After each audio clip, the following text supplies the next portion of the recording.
Hello, everyone. Come on into the show. Just Connect. I'm Dr. Natalie Phillips. I am here with a special guest, and I'm super excited to introduce her, but not yet.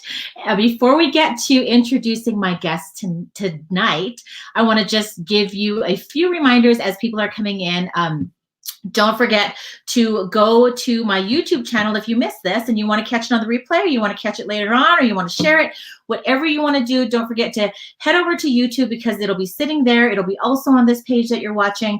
But on YouTube, you want to make sure that you type in Dr. Natalie Phillips, hit subscribe, and then turn on that notification bell. All right. So also, I'm going to show you a real quick video, and then we're going to be back with my guests. So enjoy. I'm Dr. Natalie Phillips, host of Just Connect. I am an audiologist, a business owner, an entrepreneur, and a connector. This life is about connecting for the right reasons and to the right people. I believe making authentic and true connections lead to growth, change, and impacting the world. All right, so without further ado, I want to introduce our guest because I'm super excited. I hope you guys are excited too. All right, let's welcome the fabulous Elizabeth Lyons. I know maybe some of you might know her, and hold on, let me put that up there. Okay, so you might know her, but she is a best-selling author. She has, I want to talk about your books at some point here today. Best-selling author, editor, speaker, mom of 5. Oh my gosh. So if you're coming in to see Elizabeth, put it, say hello in the comments. We will say hello back. Bring in your questions for anybody who wants to come on and ask her a question. I mean, we've got her here. We're so lucky. So Elizabeth, welcome. Thanks so much for having me. You make me feel so welcome. It's so much fun. I love this. I'm technologically challenged sometimes, but I think I just shared correctly. You did. I actually saw it when I was trying to be inconspicuous. So you totally did. Good. Okay. All right. So tell me a little bit more about yourself and what did you do? And talk to me a little bit more about your books that you've published, first of all. So I've published 5 of my own to date. I started back in 2003. That was when my first book came out. Then my most recent one came out in 2016. Okay. Now I'm going to put this in real quick. I know it's over our faces, but these are her books, and I'm super interested to learn a little bit more. So I'm just going to put that up real quick. But yeah, tell us a little bit more about these books. Well, none of them was really planned, which seems to be par for the course in my life. The very first one came about because I had a 2-year-old and I learned I was expecting twins. And so I said, take me to the bookstore now. And I bought every book that there was on having twins. And all of them said unequivocally, your life is over. And I was like, that is just wrong. That's just wrong. So I had been wanting to write a book for a long time. I've been a writer my whole life, but I saw an opportunity there to, as they say, fill a need. For myself, I guess. So I wrote the book, and then the short story is I couldn't get anybody to publish it. I mean, back then you didn't self-publish. No one was doing that. Mm-hmm. And I couldn't get anyone to take it on because they felt like my market wasn't big enough, which I thought was absolutely insane. And also because I was insane, because I had a 2-year-old and newborn twins, I thought, I mean, how hard can it be? Like famous last words. And so I did it myself. And then they just kind of came from that point. So what was the title of your first book? So the very first book was called Ready or Not, Here We Come, The Real Expert's Guide to the First Year with Twins. Okay. And then the second one is similar to that as well. Right. So that's called Ready or Not, There We Go, The Real Expert's Guide to the Toddler Years with Twins. Okay. Oh my goodness. Yeah. And what's in there? I mean, is it something like, what did you decide to write about? The realness of it. So what I wanted that I couldn't find was I wanted tips and I wanted strategies, and I was a real person.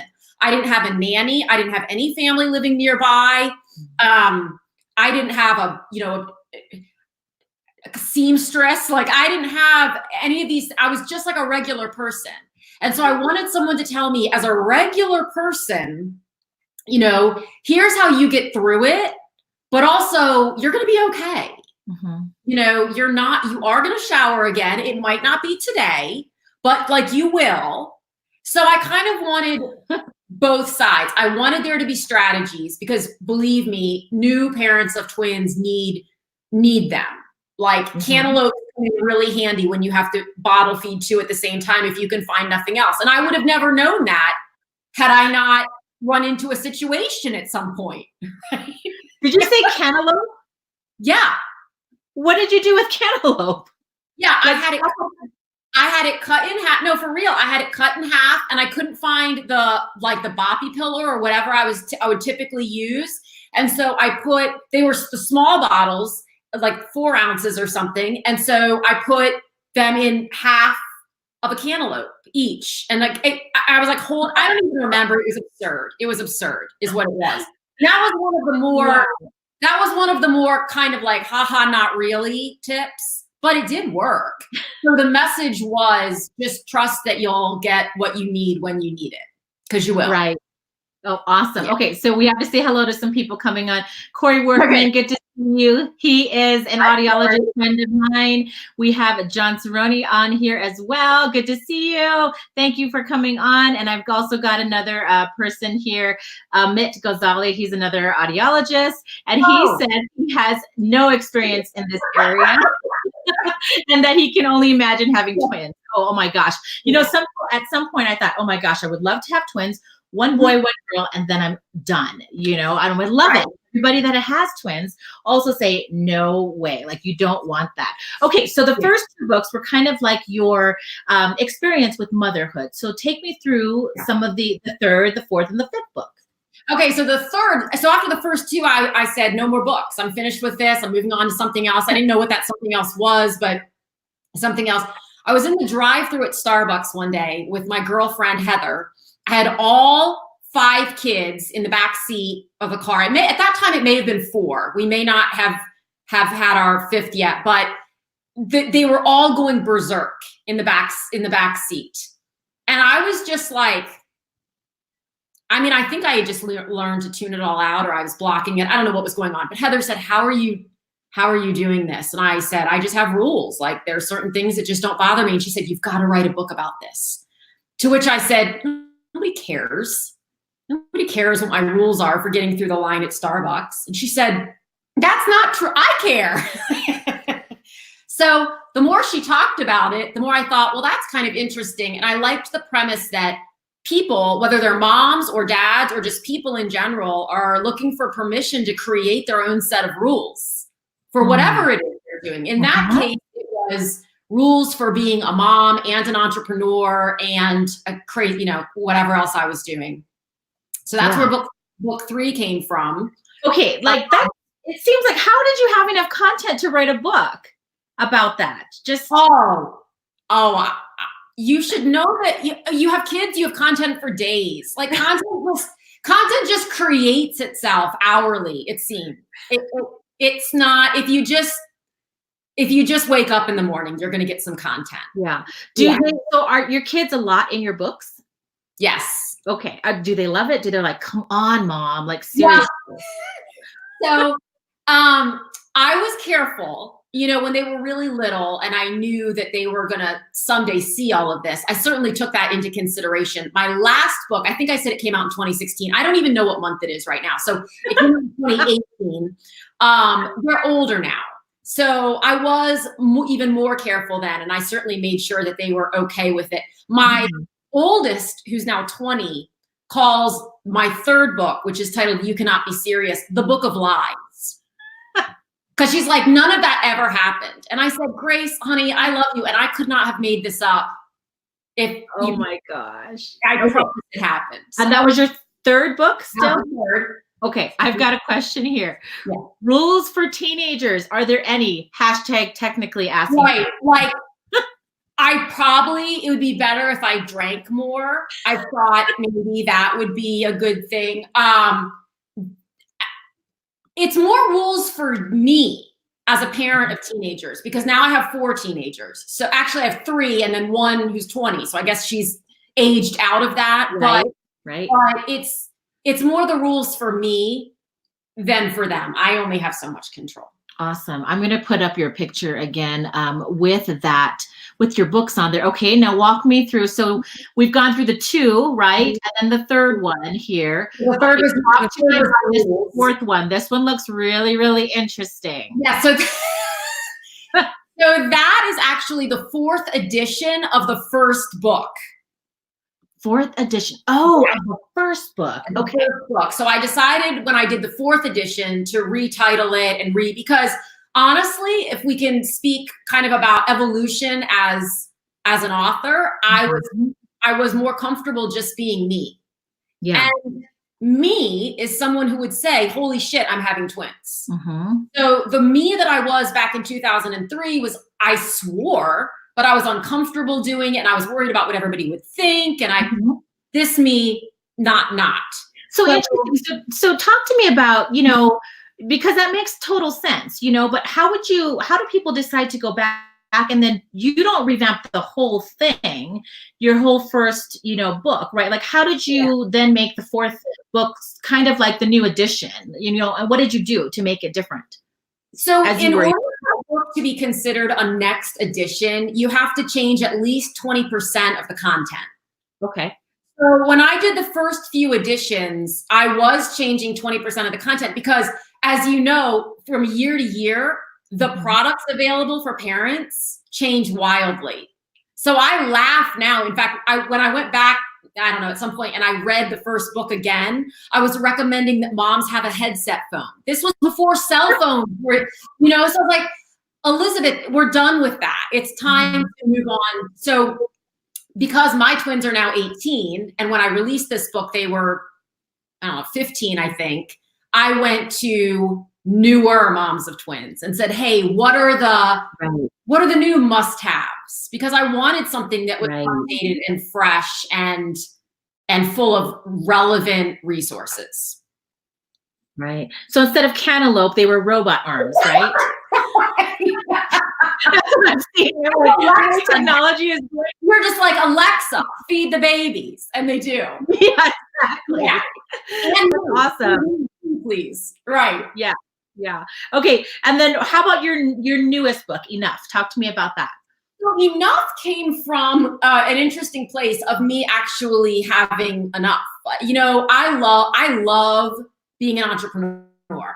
I love social media for certain things, but I had enough of some things. And one of the things that I had enough of is wondering when it was going to be enough. So I would do something and I would be very satisfied with it, which to me meant that it was successful. And I'd have all these people saying, but you should do this and you should do this. And oh my gosh, you could make so much money doing this. And it was enough. Mm-hmm. So it turned into kind of, there's always more, especially when you're in the entrepreneurial space. There's always something new to invent. There's always a new way to present something. There's always a new customer. When is it enough? And how do you define what that looks like in your own life so that you can walk confidently in that? Yeah. And I agree, because I feel like people that are watching entrepreneurs feel like we're always chasing something, and we're always, it might seem like we're fishing. It might seem like, we're not satisfied or something like that, So I think that's a really interesting topic to tackle. It was interesting. And what was really interesting is that a couple weeks before the book launched, I posted on my Facebook page, what does enough mean to you? And 98%, I don't know if that's the exact number, but the vast majority of people who responded said like, enough, I've had it. I don't want to do it anymore. I want something different. Almost nobody said, I am enough. I have enough. I'm good enough. It is enough. It was the negative connotation of and I thought that was really interesting. Wow, that is super interesting. I'm actually going to tag my girlfriend if I can, because she wrote a poem actually about, and it's titled Enough. So yeah, so I'm going to try to see if I can tag her on here, or I'll have to go back and tag her on it so that she can maybe share it here, because it was beautiful. And it's called I Am Enough, basically. Her name is yeah. Okay, so people are coming on and watching and maybe catching the replay because they want to learn about, maybe they had an idea, like, I don't know if it's just on the surface and they're like, I think I can do this, but I'm not too sure. Or they're like, yeah, there's no way I'm going to have enough content, or I'm not too sure. I don't even know where to start. So walk me through some of the decision-making process to just get started on writing, and even not even thinking, or whatever the process has to be about thinking to get into publishing a book, but maybe it's just the first step into starting to write first. Or do you think that it has to be like a bigger picture and you're like, no, go for the book? You know, you might as well write. No. Yeah. What's the process then? No, in fact, when I talk to people, the very first thing that we talk about is why they want to write a book. Because in this day and age, the going into the writing with the pressure of how many people am I going to reach? How much money am I going to make? Are people going to get mad at me? Are people, you know, that will stop you every single time. Right. So my big question for people is, if you were going to write your book and you knew going into it that we're only going to affect one person, but it was going to affect them and impact them positively, would you still do it? And if the answer is no, it's, I don't end up working with them. And that's not a judgment. That doesn't come from a place of judgment. It's writing a book is hard. It's one of the most vulnerable, healing things we do. Whether we're writing fiction, nonfiction, memoir, which I sort of consider to be one and the same, even business, because at this point in the industry, if you're writing about how to grow a business, how to market your products, if you don't have some story in there, you can't connect with people. Right. And that's where the magic is through the connection. And it's interesting because I believe in connection, and I love this connection, you know, whether it is using technology, but you're talking about like connection by reading, you know, that type of connection is different. It's a piece of your story that you would never think. So I'll give you an example. If you lived in a homeless shelter growing up and you want to write about how you were homeless and you lived here and then you built a business and you became successful and you want to encourage other people, you might be thinking that the main thing of your story that people are going to identify with is living in a homeless shelter, right? It could be as simple as the fact that you eat your Reese's Pieces peanut butter cups from the outside in, or you twist your Oreos open. That's where the connection will come. So people's audience is actually, we talk about niches and having your audience be really specific. And yes, to a degree that's important, but you can never underestimate where your audience is going to come from and what about you they're going to identify with. Interesting. Yeah. And then once that connection is made, now the egg is cracked. Yeah. And they can hear some of the other things that you're saying and some of the ways that you've perceived and experienced things, and they can take those things into their own life as well. So that's so interesting because it's in the little details that you might not even think would connect to somebody, you know, like that, like the Reese's Pieces thing or the way you eat your Oreos. It's like, that would be part of your story, but you might think, I'm not going to put that part in, you know? And people do that all the time. People do that all the time. They're like, I don't think this is important. And sometimes it's not, but more often than not, it is. Yeah. Interesting. Diane Uzelac is here. We need to say here. She says hello to my favorite ladies. Hi, Diane. Good to see you. Okay. So we're talking about, you know, if you have an idea, you know, what you can do. And Elizabeth's talking about the connection that needs to come, telling your story when you're writing. So whatever you're writing, whether it's a business book, you know, on entrepreneurship or anything like that, you know, add your stories. What about maybe like, I was sitting here thinking, what about some of those really quick books that can be like an ebook that's downloadable? You know, that seems to be that I've seen and I've downloaded as well, more of a point, you know, type of thing versus the stories. Yeah, no, you're 100% correct. And that's kind of a different, I don't want to say beast, but it's a different intention.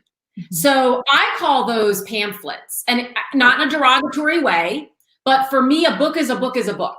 And we've gotten it to this point where people can release books so easily that they think, oh, I'm just going to write 10,000 words and throw it up on Amazon, and now I'm an author. And technically that's true, but then they don't get much traction and they're really confused. So, go ahead. Well, go ahead. No, I was going to ask you about the word count, but go ahead through your thought process. So there is a demand, and there will always be a demand for like short, because there are people who just don't have the time. That's why Cliff's Notes became so popular way back when, right? People want that version of it. And there are a lot of services for that. But if you're looking to really, again, it depends on what your intention is. If you're really looking to connect, so I'm going to answer your next question in this, I say 40,000 words minimum. People get scared about this 80,000 word number because that is the traditional publishing's number. Okay. That's an average number of words in a traditionally published book for a good reason, because that's about, it can take, it doesn't have to, but it can take that many words to properly tell a story and to properly communicate a message, but it doesn't need to. So 50, 60,000, I'm super happy. Okay. All right. So about 50, 60,000 is a nice sweet spot. 10,000 is kind of like what you said, a pamphlet, a downloadable ebook, basically. Kind of informational, kind of get your taste buds wet a little bit, right? For content. Okay. So that's talking through maybe a little bit of the writing. Talk me through, because what you do, I was posting Elizabeth's website here, and I'm going to copy it and also put it in the comments, because you can actually go here, and she's got a great website, and you can actually go here, and she's got a downloadable book as well. I saw that there's a free guide, 6-step system for entrepreneurs, but I want to put this up here so that people can contact you, but you really outline it where you can help people with the writing, and then also the publishing, and then also the launching. So talk to me now about publishing and the different ways that somebody can publish a book. So there are 3 main ways. Traditional, which is like go to a house in New York, Simon & Schuster, HarperCollins, Penguin, etc. Or there's what I call vanity or hybrid, which is where you pay someone to do all the stuff, but you don't have a lot of control over who's editing, who's cover designing, etc. And they still take a big chunk of the profit. Or you can self-publish, which historically, and it still has such a stigma associated with it. And I think it's because so many people do it, I'm just going to say it, the wrong way. They just whip something out there and say, well, I have a book, but it's not formatted, and the cover, they had their 5-year-old design the cover or whatever. I mean, if I designed my own covers, it would look like a 5-year-old did it, I promise. So my goal has always been to publish books that are indistinguishable from a New York Times bestseller in quality. So the editing is on point, the cover design, which doesn't mean that everyone's going to love your cover. And it doesn't mean that everyone's going to love your title. It just means that you're doing it in this exact same way that Penguin would do it, but you're going to keep your profits. Got it. Okay. And launching too is, I know that we might not be able to kind of get too deep into that, because that gets maybe some kind of confusing for some people. But even, do you have on your website, if you're able to help somebody for this, let's talk about how you would talk them through different ways of maybe launching, and without giving away everything that you can help somebody do. But I want people to know what you can do for them, basically. So launching and marketing are 2 different things. Launching is something that happens, it can happen multiple times, and then marketing is ongoing. So you can have more than one launch. I mean, there's always a new segment of the population to reach. So many times people will reach out to me and say, my book has grown stagnant, or my book has no legs at all. Like, I'm not going anywhere. What do I do? And so while I don't get heavily involved in the marketing, I do have a launch course which lays out step-by-step my 12-day launch strategy. And it's the same strategy that I use to launch all my books, and it's just kind of step by step by step. And the goal really is to build a reader list that you can nurture. It's not just about offering free stuff so that you build up this huge email list of people who does not care when you then send them something. They really want to develop a relationship with you and either work with you professionally or become a reader if you're a fiction writer or you write a series. Perhaps they want to engage with all of those products. So when you visit your website, the www.publishaprofitableBook.com, and I put it up in the comments here too. Is it, you've got multiple courses. Can people pick and choose what they might need your coaching for? Yeah. Sure. So there's a book writing course, and then there's a publishing course, and then there's a launching course. So people could do one or two or three, and then I work one-on-one as well. So I publish a number of clients myself. I edit, and then I coach a lot of people through the actual writing process, both to hold them accountable and to pull their stories out of them. Because the things that we're all too close to our own stories. Yes, absolutely. I'm super excited to walk down this journey with you, because I mean, it'd be super interesting. If you think your book is going to turn out a certain way, and then you work with somebody that's outside, you know, that's reading it for the first time, thinking, okay, yeah, no, I need a little bit more of this, or, you know, like, I'm super excited to go down this process. So I'm going to have firsthand dibs on, you know, walking through this process with you. So I'm super excited about that. Okay. So, you know, I never like to have a show without some takeaways. So you, being the wise woman you are, give us some takeaways of wise and funny that you are, but give us some great takeaways for people to just, you know, just takeaways from Elizabeth Lyons, I guess, and what you want. Okay, there's no pressure there. I think one of the ones that I sent over to you was, and I'm a huge believer in this, if you want to make an impact, make an impact. If you want to make money, make an impact. Yes. So money always follows impact. So publishing and being an author is a long tail game. Like, there's no quick anything. There's no shortcut to anything. It's a long game, and you've really got to be in it to impact other people. Awesome. That's one. I love that. What you're gonna have to remind me, because it's been an extraordinarily long day. What I just said, there are no shortcuts. Okay. So people will call me and they'll say, all right, how do I get on the bestseller list? And my first question is, why do you want to be on a bestseller list? And their answer is inevitably because that means that I've sold a lot of books, which means that I've made a lot of money, which means that everybody wants me. Like, the Today Show wants me, and Jimmy Kimmel wants me. And I'm like, no, not the way it works. So I have to help people understand that this bestseller, unless we're talking about New York Times or USA Today, which has its own drawbacks, which is a whole other topic of conversation. Not drawbacks, but you can buy your way onto any of those lists. Sure. Yeah. So most of the people who are on there don't, but that has some clout.